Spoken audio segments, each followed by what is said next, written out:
A few minutes later. Pose with the bands. Pose with the pose with the pose with the pose pose with the bands. Pose with the pose with the pose pose pose with the bands. Pose with the bands. Pose with the bands.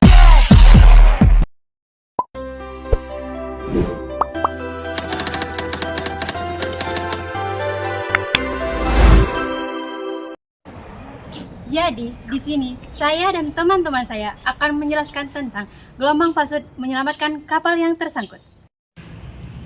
Pada Maret 2021, dunia digemparkan dengan berita tentang kapal Ever Given yang tersangkut di Trusan Suez. Bisa kita lihat pada gambar ini, tersangkutnya kapal tersebut menghalangi kapal-kapal lain menggunakan Trusan Suez untuk keperluan perdagangan. Tak ayal, kejadian tersebut untuk sementara waktu mengganggu aktivitas ekonomi global.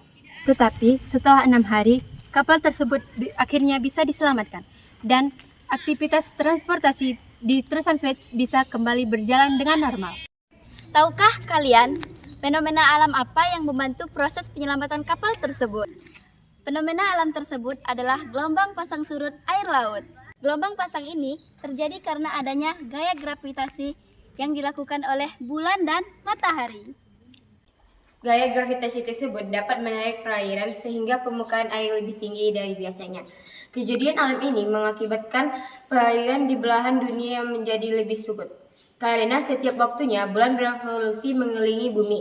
Ketinggian permukaan di suatu perairan juga mengalami pasang surut secara periodik. Sebagai ilustrasi, gambar ini menyajikan permukaan perairan di port side ujung utara Trusan Suez ketika kapal Ever Given diselamatkan. Apakah kalian familiar dengan pola ketinggian permukaan air yang ditunjukkan pada gambar sebelumnya?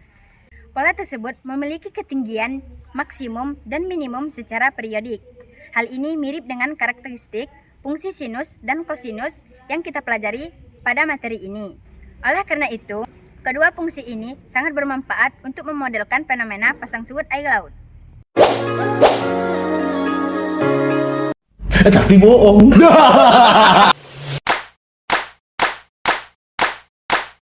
Oke, standby, kamera ready, sound ready, 3, 2, 1, action.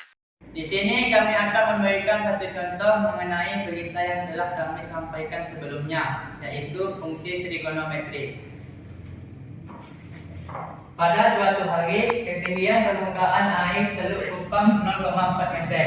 Di atas rata-rata permukaan airnya ketika pasang dan menjadi 0,4 di bawah rata-rata ketika surut.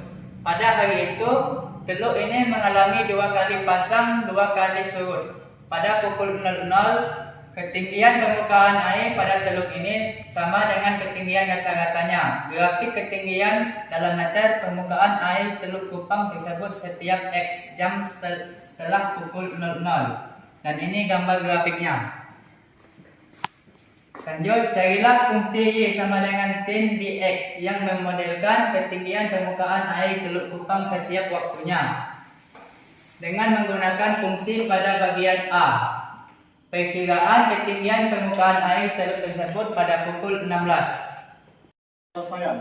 Berdasarkan informasi dari soal grafik pada gambar di atas, kita dapat melihat bahwa amplitude fungsi adalah 0,4 dan periodenya adalah 12. Dengan demikian, fungsi yang memodelkan ketinggian air Teluk Kupang setiap waktunya adalah sebagai berikut. Y sama dengan 0,4 sin 30 derajat X tutup kurung, ini adalah hasil dari nilai Y. B. Dengan mensubstitusikan X sama dengan 16, kita memperoleh nilai fungsi sebagai berikut. Y sama dengan 0,4 sin 30 derajat dikali 16 derajat tutup kurung. Turun 0,4 sin 480 ini hasil dari 30 derajat dikali 16 derajat. Nah, 480 derajat hasilnya. Turun lagi 0,4 sin 360 derajat ditambah 120 derajat tutup kurung, ini dari pecahan 480 derajat.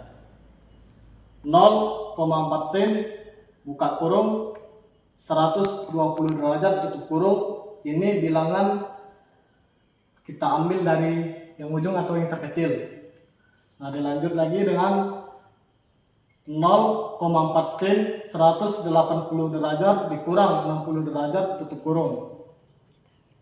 0,4 sin 60 derajat ini diambil bilangan yang terkecil atau yang di belakangnya. 0,4 1/2 akar 3 ini setengah dari sin 6. Sin berapa? Itulah bayu. Nilai sin 60 derajat. 0,4 buka kurung setengah akar 3 ini dari sin atau nilai sin 60 derajat sama dengan 0,2 dikali akar 3, hasilnya 0,35 meter. Sekian dari kami, terima kasih.